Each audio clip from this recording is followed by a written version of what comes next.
இப்போது 55 ஆண்டுகளுக்கு பிறகு திராவிட இயக்கங்கள் மத்திய அரசில் இடம்பெறுவதற்கு முயற்சி செய்கின்றன.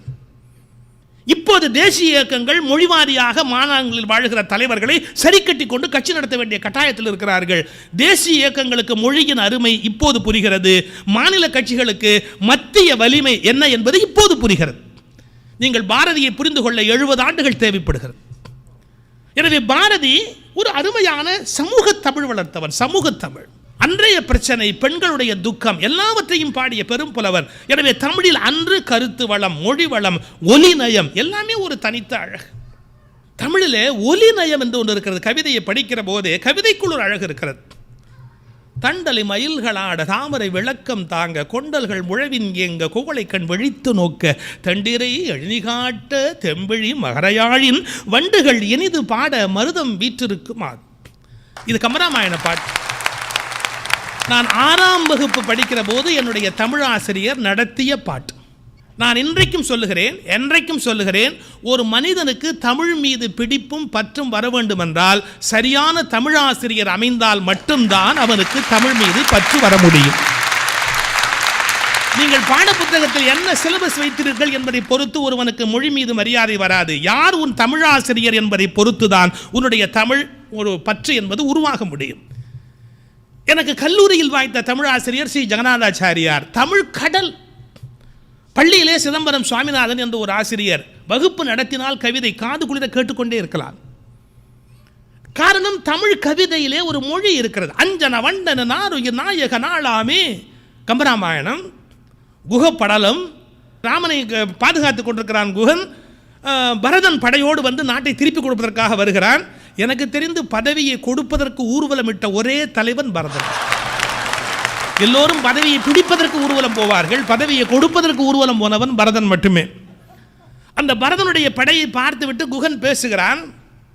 ஆடுகொடிப்படை சாடி அறத்தவரே யாழ வேடு கொடுத்தது பாரென மப்புகள் மேவீரோ நாடு கொடுத்த நம் நாயகனுக்கு இவர் நாமாலும் காண்டு கொடுக்கிலராகி எடுத்து காணீரோ அஞ்சன வண்ணன நாருயிர் நாயக நாளாமே வஞ்சன யாளர செய்திய மன்னரும் வந்தாரே செஞ்சனம் என்பன தீயுமிழ்கின்றன செல்லாவோ உஞ்சிவர் போய்விடி நக்குகன் என்றனை ஓதாரோ நக்குகன் என்றனை ஓதாரோ. என்ன தமிழ் கம்பனுடைய தமிழ். அந்த கவிதையை படிப்பது சொல்லுவது என்பதிலேயே ஒரு அழகு இருக்கிறது. எங்கள் பேராசிரியர் ராதாகிருஷ்ணன் தமிழில் என்னை மேடையில் கம்பராமாயணத்துக்கு கைபிடித்து பேச பழக்கிய பேராசிரியர் ராதாகிருஷ்ணன் அவர்கள். அவர் சொல்வார், கடித்த வாயினர். இந்த வாயை கடிப்பது கோபத்துக்குரிய ஒரு ஒரு வெளிப்பாடு. மேல் பல்லாலே கீழ் உதட்டை கடித்தால் பொருள் வேறு, கீழ்ப்பல்லாலே மேல் உதட்டை கடித்தால் பொருள் வேறு. பொருள் என்ன என்று சொல்லாமல் போகிறேன். காரணம், இந்த முழுவதும் நீங்கள் கஷ்டப்பட வேண்டும். அது என்ன என்ன என்ன என்று நீங்கள் தவிக்க வேண்டும். மேல் உதட்டால் கீழ்ப்பல்லை கடித்தால் பொருள் வேறு, கீழ்ப்பல்லாலே மேல் உதட்டை கடித்தால் பொருள் வேறு. ஆனால் இவன் இப்போது கோபத்தில் இருக்கிறான். கடித்த வாயினன், வெடித்த மொழியினன், விழிக்கண் தீயினன். அந்த டிஸ்கிரிப்ஷன் அப்படியே கம்ப சித்திரம். இதற்கு பேர் கம்ப சித்திரம். படம் வரைந்து காட்டுகிறான். ஒரு ஃபோட்டோகிராஃபி நம்முடைய கண் முன்பாக கொண்டு வந்து அந்த காட்சியை நிறுத்துகிறான். இப்படி தமிழ் பாருங்கள், அது துண்டு துண்டா அந்த பாட்டே இருக்கும். வெடித்த மொழியின் வெடிக்கண் தீயினன், கடித்த வாயினன், துண்டு துண்டா இருக்கும். அந்த பாட்டையே நீங்க சேர்த்து படிக்க கூடாது. கடித்த வாயினன் ஆகி மொழியினன் ஆகினா பாடல்ல உயிர் போகி. அப்ப அந்த பாட்டே துண்டு துண்டா நிக்கணும். அந்த பாட்டை படிக்கும் போது அந்த எமோஷன் நமக்கு அப்படியே வரணும். இப்படி மொழியில ஒரு ஒலியில ஒரு பெரிய அழகு. நல்ல நல்ல உயர்ந்த தமிழ் சொற்கள் கம்பனோட நின்று போய்விட்டது. நான் ஒன்று மட்டும் சொல்லணும், உங்களுக்கு வாய்ப்பு இருக்குமானால் ஈழத் தமிழ் மக்களோடு நன்கு பழகி பாருங்கள். எனக்கு தெரிந்து சிறந்த தமிழ் சொற்களை இன்னமும் பேச்சு நடையில் வைத்திருக்கிறவர்கள் ஈழத் தமிழ் மக்கள். மிக உயர்ந்த தமிழ் சொற்கள் இன்னும் அவர்கள் பேச்சு வழக்கில் இருக்கிறது. வாருங்கள், இருங்கள். தமிழில் இருங்கள் என்ற வார்த்தையை நாம் பயன்பட. உட்காருங்கோ, இரு பேஸ், ஆனால் வேறு சொல்லதற்கு இரு, இரி மலையாளத்தில் இன்னும் இருக்கு. இரி இருக்கணும், மலையாளத்தில் இருக்கு. இருங்கள். இந்த இருங்கள்ங்கிற வார்த்தை இன்னும் பேச்சில் ஒன்று. பெட்டை வடிவா இருக்கிறாள், அந்த பொண்ணு ரொம்ப அழகா இருக்கிறாங்கிறது நம்மால் ஃபிகர்னு சொல்லி கெடுத்துட்டோம். அப்படியே ஒரு மாதிரி அதை கொச்சையாக்கிட்டான். ஆனால் அவங்க இன்னும் அந்த தமிழை அப்படியே பயன்படுத்திக்கிட்டே வராங்க. எவ்வளோ அழகான தமிழ், வடிவா இருக்கிறாள். அந்த பெட்டை ரொம்ப வடிவா இருக்கிறாள். வடிவு, அதாவது வடிக்கப்பட்ட சிலையின் அழகு, வடிக்கப்பட்டது வடிவு. என்ன ஒரு அழகான தமிழ். நான் என்னுடைய முருகானந்தவேல் என்று இலங்கையிலே எனக்கு ஒரு நண்பர் இருக்கிறார், ஈழத்தமிழர். அவர் வீட்டுக்கு போயிருக்கிறேன். அவருடைய பேரக்குழந்தை சிரிக்கிறது. அந்த பேரக்குழந்தை சிரிக்கிற போது அதோட சிரிப்பே ஒரு தனி அழகு. நான் உடனே அதை நீட்டி முழைக்கி ஒரு வார்த்தை சொன்னேன். பாரதி ராஜா படத்தில் கொலுசை தூக்கி கீழே போட்டோடனே அந்த கொலுசு தேய்ச்சிக்கிட்டு போகுமே, அது மாதிரி இந்த பையன் சிரிக்கிறான்னு நான் நீட்டி முழைக்க சொன்னேன். அவர் ஒரே வார்த்தை சொன்னார், பையன் அணுங்குகிறான். அணுங்குகிறான். அணுங்குதல் என்பது தூய தமிழ் சொல். நான் அப்படியே அவர் சொன்ன உடனே அதிர்ச்சி ஆயிட்டேன். ஏன் தெரியுங்களா? அணுங்குதல் என்ற வார்த்தை நான் கம்பராமாயணத்தில் படித்த வார்த்தை. அதை ஒரு ஈழத்தமிழர் வீட்டில் கேட்கிறேன். பேரன் அணுங்குகிறான். எங்க உங்களுக்கு அந்த பாட்டு எல்லாருக்குமே தெரிஞ்ச பாட்டு தான் கம்பராமாயணத்தில். அணுங்குதல் அப்படிங்கிற சொல்லு. பஞ்சையோளிர் விஞ்சு கூளிர் பல்லவம் அணுங்க. அணுங்க. அவ காலில் கொலுசு போட்டிருக்கிறா சூர்பனக. அந்த சூர்பனக நடந்து வர்றா. சூர்பனக நடந்து வர அழக பாடுகிற பாடு பஞ்சியோளிர் விஞ்சு கோளிர் பல்லவம் அணுங்க. பல்லவம் அணுங்க என்ன அர்த்தம்னா, அந்த காலை எடுத்து உதற போது கொலுசுல சத்தம் நீண்டி குறைஞ்சு வருதா. பல்லவம் அணுங்க. பஞ்சியோளிர் விஞ்சு கோளிர் பல்லவம் அணுங்க. செஞ்சவிய கஞ்ச நிமிர் சீரடியலாகி அஞ்சொலில மங்க என அன்னமென மின்னும் வஞ்சி என நஞ்சம் என. இதை விட கொலுசு சவுண்ட் கொடுக்க முடியுமா? வஞ்சி என நஞ்சம் என வஞ்ச மகள் வந்தாள். என்ன அழகு, என்ன அழகு, என்ன அருமையான கவிதை. இந்த கவிதையில் என்ன ஒரு அழகுனா, சூர்பனக நடந்து வர்ற அழகை சொல்ற பாட்டு. ஒரு ஆச்சரியம் சொல்லட்டுமா தமிழ்ல? சூர்பனக நடந்து வரும்போது சொல்லுகிற அதே அழகு நயத்தில் சீத்தை நடந்து வரும்போது சந்தம் போடுறார் கம்பர். சந்தம்ங்கிறது ஒலி குறிப்பு, பாட்டோட ஒலி குறிப்பு. இப்போ அந்த பாட்டு சந்தம் பார்த்தீங்கன்னா, சீத்தை அழகா நடந்த போதும் இதே சந்தம் தான். பொன்னின் ஒளி பூவின் வெறி சாந்து பொதி சீத்தம் மன்னவ இருந்த மணி மண்டபம் அடைந்தாள். பொன்னின் ஒளி பூவின் வெறி சாந்து பொதி சீத்தம் பஞ்சையொளிர் விஞ்சு குளிர் பல்லவம் அணுங்க. இப்போ சொல்லட்டுமா, வில்லியா இருக்கிற சூர்பனகைக்கும் அதே மெட்டு, ஹீரோயினா இருக்கிற சீத்தைக்கும் அதே மெட்டு. இப்போ வில்லிக்கு போடுற ட்ரெஸ் ஹீரோயினுக்கும், ஹீரோயினுக்கு போடுற ட்ரெஸ் அது பிரச்சனையே இல்லை. ஏன்னா ட்ரெஸ்ஸே போடுறது தானே இப்போ பிரச்சனை. நீங்க ஒரு அந்த உடை வந்து கொடுத்தா கூட நீங்க ஒத்துக்க மாட்டான். வில்லனுக்கு கொடுக்கறது ஹீரோவுக்கு கொடுக்க முடியாது, வில்லிக்கு கொடுக்கறது ஹீரோயின் கொடுக்க முடியாது. ஆனால் கம்பன் பாருங்க, படைப்பை படைக்கிறவனுக்கு சமமாக வேண்டியிருக்கு. சூர்பனகைக்கும் அதே ஒலி, சீத்தைக்கும் அதே ஒலி. பஞ்சு ஒளிர் விஞ்சு கோளிர் பொன்னின் ஒளி பூவின் வெறி.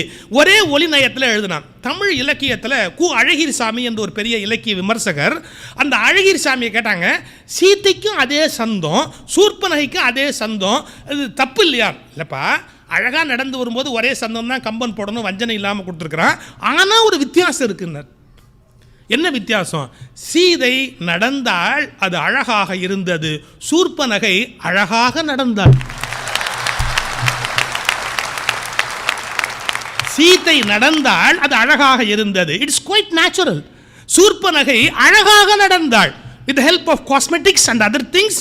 அவன் நடக்கிறதுக்கு அவ்வளவு, அதாவது சரியாக நடப்பது எப்படின்னு மணிமேகலை பிரசுரத்திலேருந்து ஒரு புஸ்தகத்தை வாங்கி,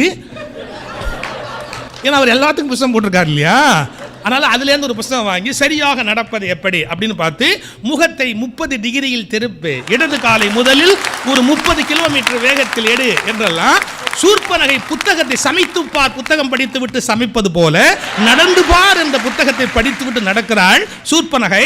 செயற்கை. ஆனால் சீத்தை இயற்கை. கு அழகிரிசாமியோட வார்த்தை, சீத்தை நடந்தால் அழகா இருந்தது, சூர்பனகை அழகாக நடந்தாள். எப்படி கவிதையை அனுபவிச்சிருக்கிறாங்க. இது கம்பனுடைய அழகு, தனித்த ஒரு அழகு.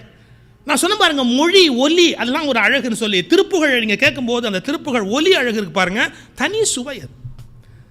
தத்தத்தன தத்தத்தன தன தத்தத்தன தத்தத்தன தன தத்தத்தன தத்தத்தன தன தனதான முத்தைத்தரு பத்தி திருநகை அத்திக்கிற சக்தி சரவண முக்திக்கொரு வித்துக்குருபர என ஓதும் முக்கட்பர மற்குச்சுருதியின் முற்பட்டது கற்பித்திருவர 30 வர்க்கத்தமரரு வடிபேட 10 தலை தத்த கணைதோடு ஒற்றைக்கிரி மத்தை பொருதொரு பட்டப்பகல் வட்டத்திகிரியில் இரவாக பக்தர்கிற தத்தை கடவிய பச்சை புயல் மெச்சத்தகு பொருள் பட்சத்தோடு ரட்சித்தருள்வதொரு நாளை.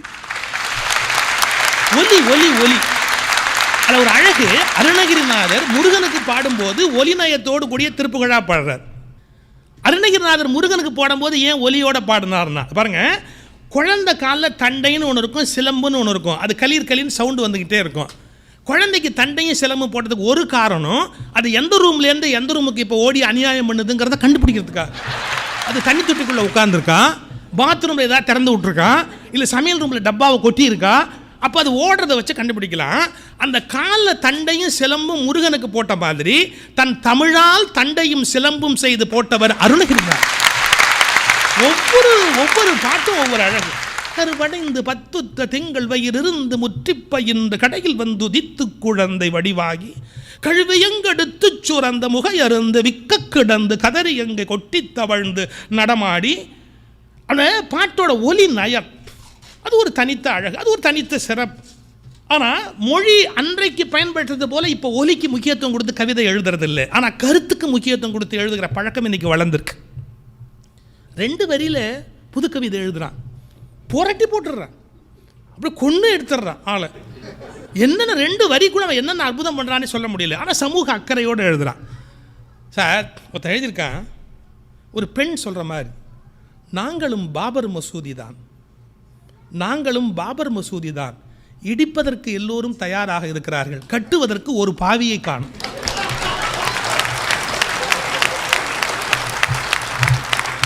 இன்னொரு கவிஞர் எழுதுறான், ஒரு குழந்தை இல்லாத தாய் சொல்றா, நான் இறந்த பிறகு என்னை எரித்து விடாதீர்கள், புதையுங்கள், அப்போதாவது வயிற்றில் ஒரு புழு பூச்சி வைக்கட்டும். எவ்வளவு பெரிய விஷயத்தை எவ்வளவு நுட்பமாக சொல்கிறேன். இன்னொருத்தர் எழுதுறான், எதிர் வீட்டு ஜன்னலில் எத்தனை சட்டைகள், எதிர் வீட்டு ஜன்னலில் எத்தனை சட்டைகள், என் சட்டையில் எத்தனை ஜன்னல்கள். வறுமையை இதை விட பயங்கரமாக எப்படி சொல்ல முடியும்?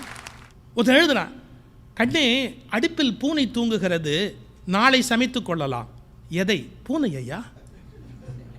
வறுமையை அவ்வளவு கடுமையான வார்த்தைகள். அப்போ அன்று எழுதுகிற போது ஒலி அழகுக்கு முக்கியத்துவம் கொடுத்தாங்க, மொழி அழகுக்கு முக்கியத்துவம் கொடுத்தாங்க. இன்று எழுதுகிறவர்கள் கருத்து அழகுக்கு முக்கியத்துவம் கொடுக்கிறார்கள், சிந்தனைக்கு முக்கியத்துவம் கொடுக்கிறார்கள். இப்படி ஒவ்வொருவருக்கும் ஒவ்வொரு விதமான பாணி. அன்றைக்கு மொழி பயன்பட்ட முறை வேறு, இன்றைக்கு பயன்படுகிற முறை வேறு. அன்றைக்கு மத சண்டைக்கு தமிழ் பயன்பட்டது. நீங்கள் அந்த காலத்தில் நூலை படித்து பார்த்தீங்கன்னா, சைவர்கள் வைணவத்தை திட்டி எழுதுவார்கள், வைணவர்கள் சைவத்தை திட்டி புத்தகம் எழுதுவார்கள். நீங்கள் கிறிஸ்துவ மத பிரச்சாரத்தை கொண்டு வருகிறார்கள், அதை கண்டனம் என்று சைவர்கள் எழுதுவார்கள். கண்டனம் என்று இது கண்டனத்தை கண்டனம் பண்ணுறாங்களாம், கண்டனம் அப்படின்னு போட்டு அவங்க ஒரு புத்தகம் எழுதுவார்கள். மத சண்டைக்கும் தமிழ் பயன்பட்டது, மதத்தின் இணைப்புக்கும் தமிழ் பயன்பட்டது. ஏன்னா மனிதர்களை பொறுத்து தானே கருத்துங்கிறது.